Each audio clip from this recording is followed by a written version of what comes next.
여러분 안내 주무셨습니까? 참 좋은 아침입니다.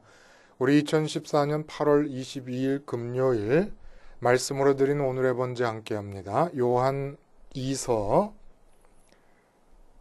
1절부터 13절까지 함께 생각합니다. 요한 2서는 한 장밖에 없지요. 그래서 오늘 이 한 장 전체를 우리가 함께 다루는데 우리는 7절부터 11절까지만 함께 읽겠습니다. 나머지는 여러분 꼭 읽어보시기를 바라고 함께 읽습니다. 시작. 미혹하는 자가 세상에 많이 나왔나니 이는 예수 그리스도께서 육체로 오심을 부인하는 자라. 이런 자가 미혹하는 자여 적그리스도니 너희는 스스로 삼가 우리가 일한 것을 잃지 말고 오직 온전한 상을 받으라. 지나쳐 그리스도의 교훈 안에 거하지 아니하는 자는 다 하나님을 모시지 못하되 교훈 안에 거하는 그 사람은 아버지와 아들을 모시느니라. 누구든지 이 교훈을 가지지 않고 너희에게 나아가거든 그를 집에 들이지도 말고 인사도 하지 말라. 그에게 인사하는 자는 그 악한 일에 참여하는 자임이라. 우리가 함께 읽은 말씀을 중심으로 예수님을 지나치는 설교에는 귀를 막자 라는 제목의 하나님 말씀 증거합니다. 예수님을 지나치는 설교에는 귀를 막자. 지나친다는 것은 예수님을 지나쳐서 앞질러 가버린다는 얘기입니다. 예수님을 만났으면 예수님과 함께 머무르지 않고 그냥 지나쳐 가본 걸 말하는 거죠. 설교 중에 그런 설교들이 있다는 거예요. 이런 설교를 듣게 되면 귀를 막아버리라는 얘기입니다. 제 얘기가 아니라 사도 요한께서 말씀해주고 계시는 겁니다. 보세요, 여러분. 우리가 그 읽은 부분 마지막에 그를 집에 들이지도 말고 인사도 하지 말라. 그에게 인사하는 자는 그 악한 일에 참여하는 자임이라. 지금 요한 1서에서 5개의 장 전체가 사랑 이야기를 빼놓은 적이 없습니다. 요한 사도가. 그리고 오늘 본문에서도 우리가 읽지 않은 1절부터 6절까지의 말씀은 내가 너희를 사랑하고 있다. 여기서 부녀여라고 나오잖아요. 5절에 부녀여 내가 이제 내게 구하노니 1절에 부녀와 그의 자녀들에게 편지하노니 여기 부녀와 그의 자녀들, 부녀라는 것은 교회를 지칭하는 말씀입니다. 교회. 그리고 그의 자녀들은 교인들을 말씀하고 계시는 거고요. 어느 여자분을 일컬어서 지금 말하면서 편지를 보내는 게 아니에요. 교회예요. 사랑 이야기를 합니다. 그리고 그 사랑이라고 하는 게 믿음이 있는 증거라고 해요. 믿음이 제대로 들어갔다 그러면 하나님을 사랑하게 될 것이고 하나님을 사랑하는 자는 당연히 하나님과 하나가 되었기 때문에 하나님이 이 세상을 사랑하시는 것처럼 그 하나님의 사랑을 타고 이웃을 사랑할 수밖에 없다. 그러므로 이웃사랑이라는 게 올바른 믿음의 증거다. 계속 사랑 얘기를 합니다. 근데 오늘은 인사도 하지 말고 인사를 하게 될 경우에는 악에 참여하는 것이다. 이렇게 얘기를 해버리십니다. 누구를 향해 하는 말씀입니까? 설교자들이에요. 때는 바야흐로 도미티아누스 황제의 박해가 온 교회에 미치고 있을 그럴 때입니다. 그리고 교회는 외부적인 박해뿐만 아니라 내부적으로도 어려움을 당하게 됩니다. 그 어려움이 뭐냐 하면은 이단들이 생겨나기 시작한 거예요. 그래서 사도들이 다 이제 죽어가면서 그 사도들에게 직접 말씀을 듣고 배운 제2세대 그들이 순회 설교자들이 돼가지고 각 지역을 돌아다니면서 가르칠 때 이렇게 순회하면서 가르치는 설교자들 중에서 이단들이 생겨나기 시작합니다. 교회 안에서. 그 대표적인 자들이 요한이 끊임없이 맞상대에서 싸우고 있는 영지주의자들이에요. 그래서 오늘 우리가 읽은 부분에도 또 육체로 오심을 부인하는 자라, 그리스도께서 육체로 오심을 부인하는 자라, 이런 자들이 바로 적그리스도다, 이렇게 얘기를 합니다. 근데 이들이 그 당시에 교회라는 것은 지금의 예배당 같은 것이었고 가정교회였기 때문에 어느 지역 교회를 방문하게 되면 가정 안으로 들어가게 됩니다. 가정 안으로 들어가서 여자들과 아이들을 놓고 가르칩니다. 그런 의미에서 아마 부녀와 아이들이라고 그러는 것 같아요. 교회를 부녀로 한 여자로, 예수님의 신랑 되신 예수님의 신부이기 때문이기도 하고, 그래서 부녀를 표현하면서 이들을 경계하라는 얘기를 하는데 이들에게 인사도 하지 말라는 거예요. 근데 이들의 설교의 내용이 뭐냐 하면은 바로 그리스도를 지나쳐버리는 그런 내용의 설교들을 하고 있는 자들이라는 겁니다. 여기는 사랑이 적용되지 않는다는 거예요. 용서가 적용되지 않는다는 겁니다. 상종도 하지 말라는 거예요. 인사조차 하지 말고, 만약에 그들에게 뭐 인간적으로 그래도 어떻게 사람이 그럴 수 있나 해가지고 인사라도 하게 될 경우는 악에 참여하는 것이라고 얘기를 합니다. 아, 참 이거 여러분, 예수님을 앞지른다는 게 뭘까요? 그럼 우리가 읽은 부분, 첫 부분부터 한번 생각을 해봐요. 첫 부분에는 우리가 낯익어요. 그렇죠? 요한 1서에서 반복해서 특별히 4장에서 생각한 거 아닙니까? 그리스도께서 육체로 오심을 부인하는 자가 다 적그리스도다. 근데 그리스도께서 육체로 오신 것을 시인한다고 하는 것이 궁극적인 의미에서 어떤 뜻이라고 말했습니까? 아, 하늘에 계신 하나님의 외아들이셨던 그리스도께서 이 땅에 예수님이라는 인간으로 오셨어. 나는 그걸 믿어. 알고 믿어. 이렇게 말로 시인하는 것으로 끝나는 게 아니에요. 말로 시인해야만 합니다. 그러나 이 말로 시인하는 것으로 끝나서는 안 된다. 사실 시인으로 끝나서는 안 된다는 거예요. 시인한다는 것은 교리적인 시인으로 끝나서는 안 된다는 겁니다. 성육신의 교리를 인정하는 것으로 끝나서는 안 된다는 겁니다. 반드시 인격적인 시인의 단계까지 가야 된다는 거예요. 인격적인 시인이 뭐라 그랬습니까? 한시도 잊지 않는 거예요. 그래서 제가 그런 말씀 드렸잖아요. 어느 교회에 휴가 동안에 가서 예배를 드렸더니 우리나라에서 제일 큰 교회 중에 하나인데 목사님이 교회에 집중하라는 얘기를 30분, 한 3, 40분 설교 동안에 몇 번이고 반복하더란 얘기를 했습니다. 이 집중이라는 말이 참 중요해요. 교회에 집중하는 자들이 아니라 교인이라는 것은 어떤 자들입니까? 직장에서 성육신 대신 그리스도께 집중하는 겁니다. 예수님께 집중하는 거예요. 가정에서 예수님께 집중하는 자들입니다. 이렇게 가정에서, 직장에서, 세상 속에서 예수님께 집중하는 자들이 곧 교회예요. 그들이 곧 교회입니다. 예배당에 모인 것이 교회가 아니에요. 예배당에 모인 것은 그 교회가 모인 것이고, 세상 속에서, 직장 속에서, 가정 속에서, 시장 속에서, 인간 세상 속에서 그리스도께 집중하고 있는 상태가 교회라는 겁니다. 그럼 교회로서 모이는 교회의 순간에는 뭘 하는 겁니까? 세상에 나아가서 그리스도께 집중하지 못했던 점을 회개하고 서로가 서로에게 말씀을 통해서 그리스도께 집중하도록 독려해서 세상으로 다시 나가는 겁니다. 교회는 그것만 하면 되는 거예요. 뭐 이런저런 프로그램, 바자회다 뭐다 이런 거 하는 거 교회가 아닙니다. 무슨 아버지 학교다 뭐 수십 가지 프로그램을 돌리는 데가 교회가 아니에요. 교회는 한 가지만 하면 됩니다.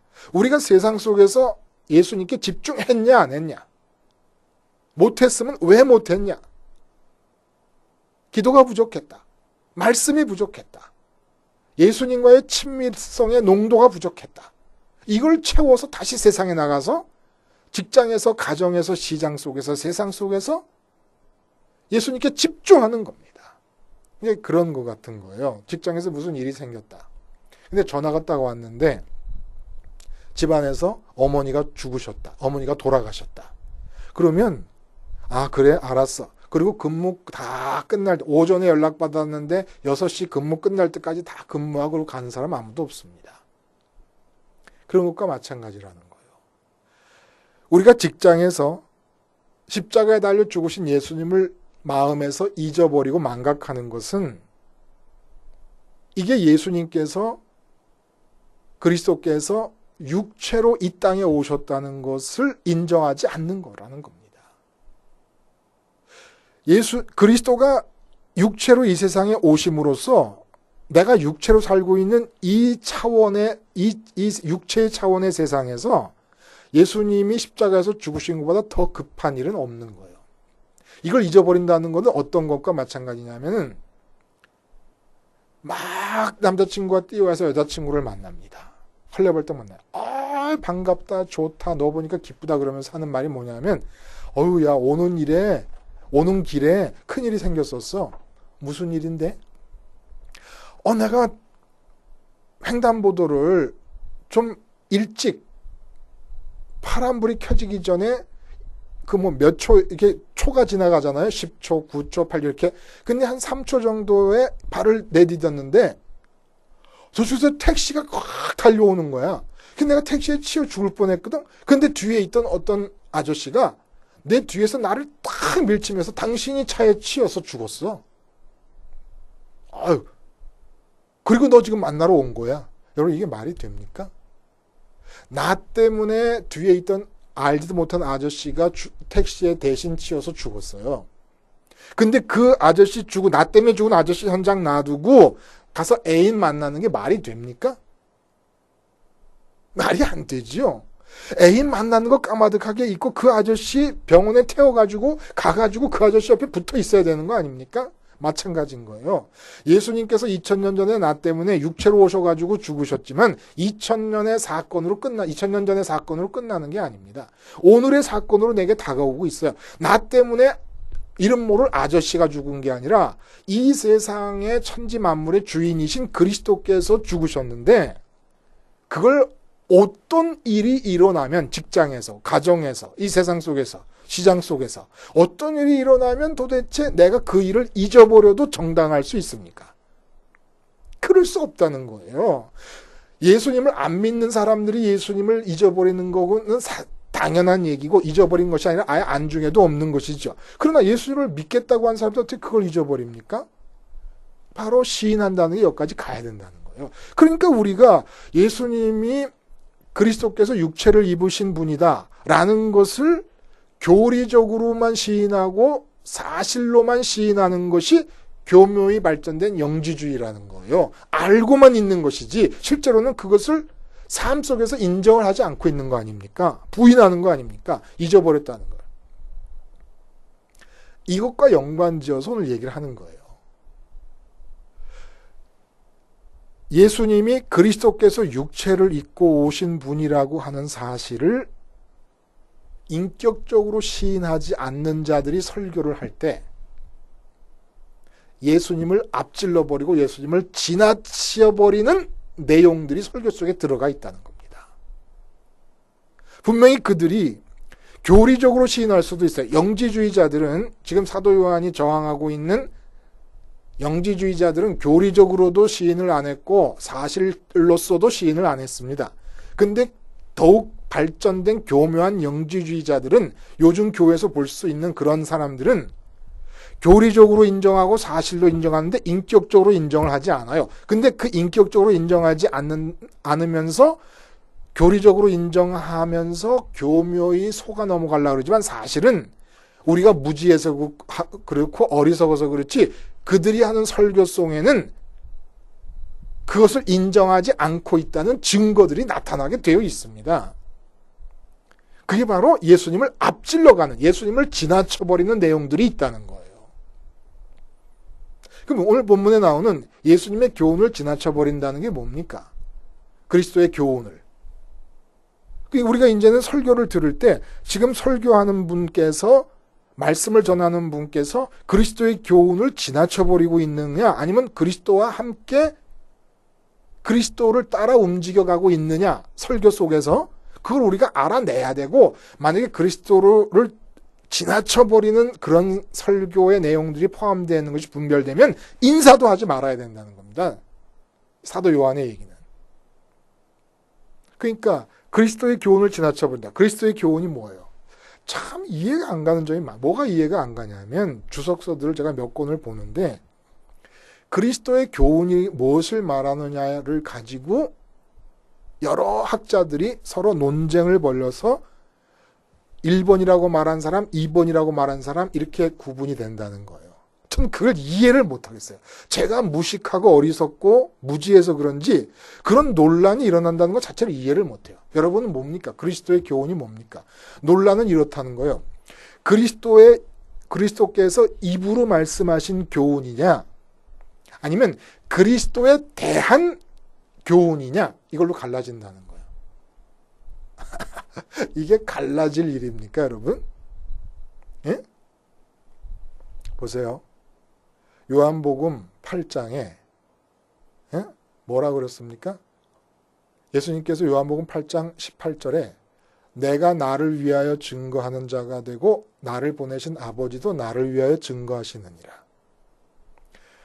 학자들이 지금 그리스도의 교훈을 그리스도의 입에서 나온 교훈을 가르치느냐 그리스도에 대한 교훈을 가르치느냐 말씀을 말하는 거냐 싸웠다는 거예요. 근데 오늘 요한복음에는 내가 나를 위해서 증거 그러니까 그리스도의 입에서 나오는 얘기의 내용이 그리스도 자신에 대한 얘기라는 거예요. 하나님께서 그리스도 안에서 말씀하실 때도 그리스도 자신에 대한 얘기고 그러니까 그리스도 입에서 나온 얘기는 그리스도에 대한 얘기. 이게 다른 게 뭐냐면 석가모니가 진리를 나름대로 깨달았다고 가르칩니다. 근데 사람들이 석가모니는 손을 가리켜서 진리를 비유되는 달을 가리키고 있는데 달을 보지 않고 석가모니라는 인간을 보면서 석가모니라는 인간을 좋아합니다. 그래서 탄식을 합니다. 그러지 말고 내가 가리키는 달을 봐라. 근데 그리스도가 다른 점은 뭡니까? 그리스도는 자기 자신을 가리킵니다. 내가 바로 달이다. 내가 바로 진리다라는 얘기예요. 그리스도 입에서 나온 얘기는 그리스도 자신을 가리키는 겁니다. 이게 어떻게 갈라질 수가 있습니까? 난 학자들이 이것 갖고 싸웠다는 얘기를 이해를 못하겠어요. 학자들이라는 다 박사들이라는 분들이.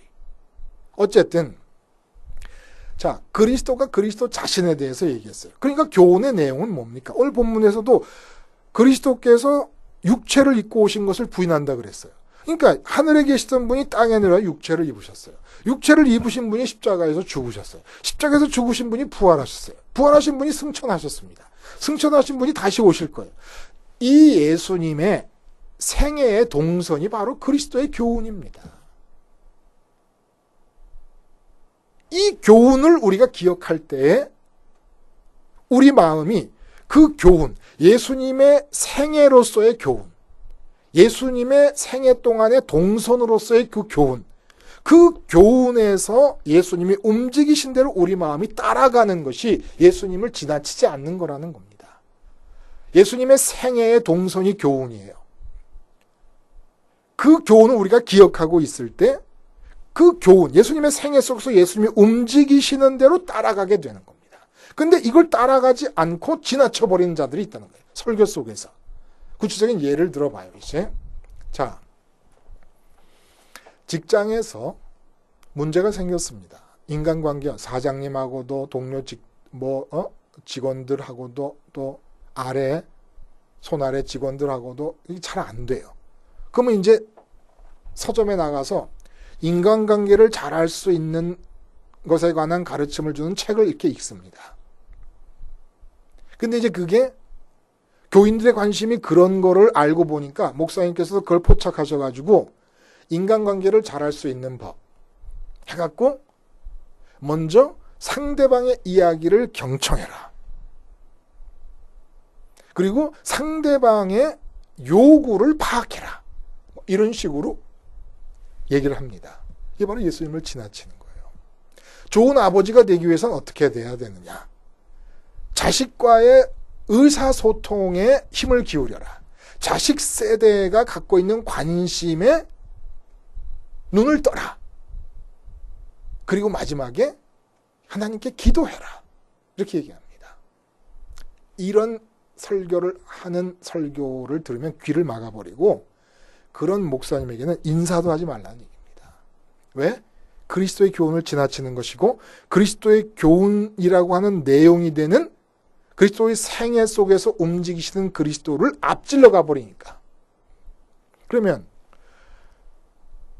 자녀와의 문제가 생긴 아버지는 그럼 어떻게 해야 그리스도를 앞지르지 않는 겁니까?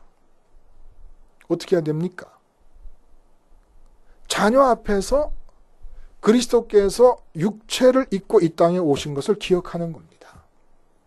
육체로 오신 그리스도께서 십자가에서 죽으셨습니다. 십자가에서 나도 죽는 겁니다. 그리스도를 앞지르지 않기 위해서는 자녀와의 문제가 생긴 이 상황에서 십자가에서 죽어요. 뭐에 대해서 죽습니까? 자녀에 대해서 죽는 겁니다. 자녀가 걱정스러웠습니다. 자녀가 관심의 제1번 주자였습니다. 그런데 십자가에서 주님과 함께 연합하면서 자식에 대해서 죽어버립니다. 그리고 부활하신 주님과 함께 부활합니다. 마음이. 이제 부활했다는 건 뭘 의미하는 겁니다. 뭘 의미하는 겁니까? 자식에 대해서 관심을 쏟던 그 양만큼, 그 정도만큼, 그 마음의 양만큼 하나님을 향하여 마음을 쏟고 하나님께 대해서 관심을 갖는다는 얘기를 뜻하는 거예요. 그게 바로 부활입니다. 그래서 승천하신 주님과 연합합니다. 뭘 뜻합니까? 마음이 자식이 문제를 일으키고 있는 이 땅을 떠나서 아버지께로 간다는 걸 뜻하는 겁니다. 이게 그리스도를 지나치지 않는 거예요. 그러니까 모든 설교는 여기까지 가면 되는 겁니다. 이걸 반복하는 거예요. 왜냐하면 직장에 나가서 살다 보면 눈에 보이고 귀에 들리는 인간들과의 관계에서 또 힘들어져요. 그리고 그 인간들이 내 마음의 관심을 다 뺏어가 버립니다. 이때 그리스도를 기억하도록 설교하는 겁니다. 십자가를 선포하는 거예요. 그러면 내 마음을 뺏어가는 직장 동료들에 대해서 죽어버립니다. 그리고 직장 동료들에게 관심을 보였던 만큼 부활하신 예수님과 함께 부활해서 하나님께 관심을 드립니다. 그리고 승천하신 주님과 함께 아버지께 가는 거예요. 여기까지 끝나는 겁니다. 그럼 그 다음에 어떻게 됩니까? 그 다음에 직장에 있는 사람들을 사랑하시는 분이 하나님이세요. 자식을 사랑하시는 분이 하나님이세요. 하나님이 세상을 이처럼 사랑하사 세상의 부분 내 삶의 영역 속에 속한 모든 사람을 하나님이 사랑하고 계시더라는 얘기예요. 하나님께 갔더니. 그래서 하나님께서 자식과 직장과 내 동료들과 나와 만나는 모든 사람들에 대해 갖고 계신 생각이 있으시다는 겁니다. 그러니까 그 사랑이 예수님이 안에, 우리 본문 앞에 보면은 진리가 우리 안에 있기 때문에 내가 너희를 사랑한다. 이렇게 얘기합니다. 우리에게 그 진리가 예수님 자신 아닙니까? 예수님 안에 있을 때 하나님께 도달하기 때문에 하나님께서 사람을 보실 때 그 마음가짐으로 그 사람에게 가게 된다는 거예요. 근데 모든 설교가 십자가에서부터 승천까지의 과정이 쑥 빠져버리고 어떻게 이 세상에서 만나게 되는 문제를 해결해 나갈 수 있을 것인가에 집중되어 버립니다. 그리고 모든 성경을 곧바로 십자가에서부터 승천까지의 과정이 빠진 상태에서 모든 성경을 지금 당장에 내가 육체적으로 만나는 문제를 해결하기 위한 방법론으로 해석을 다 해버리고 맙니다. 여러분, 사람을 설득시키는 것은 설득의 방법이 정해져 있어서 그대로 하면 되는 게 아닙니다. 또 설득 자체도 설득해야 될 필요가 있을 때가 있고 없을 때가 있어요. 내가 지금 만나고 있는 이 상대방에 대해서 죽어서 이 상대방과 함께 있는 시간에 예수님께 집중하는 겁니다. 그래서 마음속으로 십자가에서 죽은 예수님과 함께 이 사람에 대해서 죽고 순간적으로라도 그리고 부활하신 예수님과 함께 하나님을 향하여 마음을 돌립니다. 그리고 승천하신 예수님과 함께 하나님 앞에 갑니다. 기도하는 거예요. 이게 바로 신앙이에요. 세상 속에서 집중하는 거. 십자가에 달린 주님께. 이렇게 움직여 가시는 주님께, 승천까지 움직여 가시는 주님께 집중하다. 그러면 하나님께서 때로는 어떤 사람과의 관계에서는 이렇게 하라고 얘기하시고 또 다른 사람과의 관계에서는 똑같은 상황인데 또 다른 바이어를 만나고 있는 상황인데도 소리를 버럭 지르라고 얘기를 할 수도 있고 또 어떤 경우는 아무 소리 하지 말고 그냥 그 자리를 떠나라 라고 말할 수도 있는 겁니다. 근데 사람들은 어떻게 하냐면 목사님들조차도 세상을 그대로 배워가지고 사람을 설득하는 방법 1, 2, 3, 4 이런 식으로 얘기를 하는 거예요. 자녀를 잘 기르는 아버지가 될 수 있는 방법 1, 2, 3, 4 그런 게 어디 있어요. 자식이 다 다르고 나도 다 달라요. 그러면 다 다른 자식을 하나님께서 똑같은 방법으로 사랑하십니까? 사랑은 똑같아요. 마치 도나스를 만들 때 그 도너츠의 밀가루 반죽의 성분은 달걀 들어가고 뭐 밀가루 들어가고 뭐 들어가고 하는 게 똑같아요. 그러나 찍을 때 모양은 다 다른 거 아닙니까? 우리가 하나님께 도달하면 하나님께서는 모든 사람을 사랑하고 계시기 때문에 그 하나님의 사람에 대한 사랑을 따라 우리가 말하고 행동하게 될 때 모든 게 사랑이지만 가지가지 형태로 나타난다는 거예요. 가지가지 형태로. 예수님이 창녀를 대할 때 그 창녀들을 받아주십니다. 현장에서 가늠한 여자를 대할 때 용서하십니다. 근데 잘 살고 있고 거룩하게 살고 있다는 바리새인들을 향해서는 독사의 새끼들이라고 얘기합니다. 근데 이게 다 사랑이라는 거예요. 바리새인들을 사랑하는 방법은 독사의 새끼들이라고 얘기를 하는 것이 사랑하는 방법이니까. 창녀를 사랑하는 방법은 그들의 그 험난하고 피폐한 인생을 예수님께서 사랑으로 받아주시는 게 사랑이니까. 사랑 아닌 게 없는 거예요. 근데 우린 이거를 설교 시간에 이 세상을 살아가는 방법 1, 2, 3, 4. 뭐 하는 거 1, 2, 3, 4. 누가 그래요 1, 2, 3, 4라고. 예? 하나님을 만났을 때 하나님께서 그 사람의 생애 그 순간 그 문제에 대해서 어떻게 행하실 걸 알아가지고 앞질러가지고 이렇게 하면 된다 저렇게 하면 된다라고 아예 정해진 법칙 같은 걸 얘기하고 있는 거냐 이겁니다. 이게 다 예수님을 앞지르는 거예요. 설교에서 할 수 있는 얘기는 십자가서부터 승천까지입니다. 그 다음부터 승천한 자리에서 하나님을 만나게 되면 하나님과 만난 당사자 둘에서의 문제로서 이 세상의 삶이 사라져 가는 거예요. 근데 전부들 이 세상의 삶을 어떻게 살아라는 얘기를 바쁘게 지나가 버려요. 예수님을 지나쳐 버려요. 십자가부터 승천까지 예수님을. 교회에서 할 수 있는 건 이것만 하면 되는 건데. 그리고 삶의 현장에서는 살아계신 하나님과 당사자가 함께 두 존재가 합일된 상태에서 가면 되는 건데 그렇게 삶의 현장에서 합일되기 위해서 필요한 것은 주일날 교회에서 목사님께서 설교하신 십자가에서부터 승천까지의 주님께 집중하면 하나님과 만나서 연결될 수 있는 살아계신 하나님과 연결될 수 있는데 삶의 현장에서 그런데 제 멋대로 이 세상의 삶으로 예수님을 지나쳐서 십자가부터 승천까지 예수님을 지나쳐서 활딱 나가버립니다. 그리고는 자기 멋대로 소원과 모든 걸 다 결정해 놓고는 이 사람은 지금 하나님께서는 설득할 사람이 아니라 그 자리를 박차고 일어나 나가버려야 될 사람으로 생각하고 있는데 이 사람을 설득하게 해달라고 예수님 이름으로 기도하고 있는 거예요. 이 사업은 지금 하나님께서는 그만둬야 될 사업인데 이 사업 붙잡고 잘 되게 해달라고 기도하고 있는 겁니다. 그리고 목사님 뭐라 그러냐면 기도 열심히 하면 사업 잘 된다고 얘기를 해버리는 겁니다. 예수님을 다 지나쳐버리는 거예요. 왜 그렇습니까?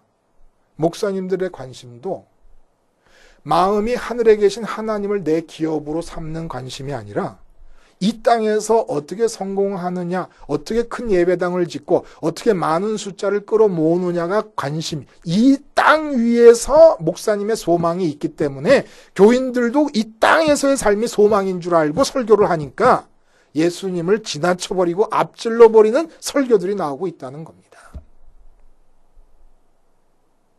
그 설교는 듣지 마세요. 그리고 한 가지 여러분에게 말씀드릴 것은 많은 목사님들이 지금 제가 전하고 있는 이런 말조차를 아예 들어보지도 못한 분들도 많아요. 왜냐? 신학교에서 가르쳐주지 않으니까. 왜 이런 얘기를 합니까? 저도 이런 걸 깨달은 게 얼마 안 되니까. 저도 그렇게 배우질 못했으니까. 그걸 모르는 분도 많아요. 그런 점에서는 사도 요한이 말한 것만을 따를 게 아니라 그분들이 몰라서 그러는 거니까. 마치 사도 바울이 몰라서 교회를 핍박한 것처럼 몰라서 그럴 수도 있으니까 그분들을 위해서 십자가 생활화가 목사님께 일어날 수 있게 하기 위해서 기도해야 될 줄로 압니다. 기도하시겠습니다. 하나님 아버지, 우리 자신의 신앙의 어떤 영역 안에서도, 그리고 말씀을 들을 때도, 말씀을 전할 때도 예수님을 지나쳐 앞지르는 일이 없게 해 주시옵소서. 예수님의 이름으로 기도하옵나이다. 아멘.